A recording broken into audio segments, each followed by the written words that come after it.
Après près de 6 ans de guerre en Syrie, certains produits locaux sont presque disparus du commerce. C'est le cas du célèbre savon d'Alep, qui a trouvé refuge dans une usine francilienne. Reportage avec Lucia Valentin. Le maître savonnier syrien Hassan Arastani est aux commandes de ces grands chaudrons. À l'intérieur, un mélange d'huile d'olive, d'huile de laurier et d'autres ingrédients dans une recette qui se transmet de père en fils. Mais chaque maître savonnier doit avoir un talent particulier. Je connais cette recette par cœur, mais c'est aussi un art, une maîtrise à avoir pour faire un bon mélange d'ingrédients. Par exemple, il faut savoir bien le saponifier et bien le cuisiner pour faire ce genre de savon, très doux pour la peau.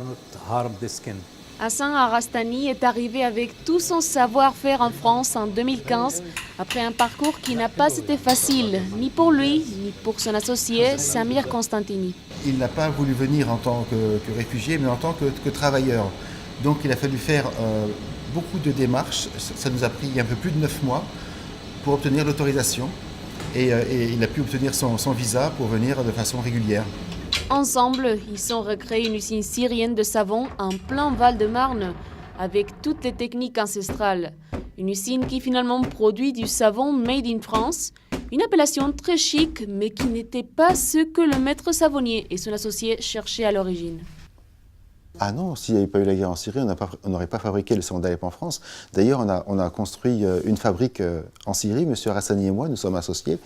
Nous avons construit une fabrique et au moment où elle allait commencer à produire, la guerre a éclaté et on n'a jamais pu faire de savon dans cette fabrique. Une fabrique qui reste vide et que ces 2 hommes espèrent pouvoir faire travailler un jour si la paix revient en Syrie pour que l'odeur du savon se répande à nouveau partout à Alep.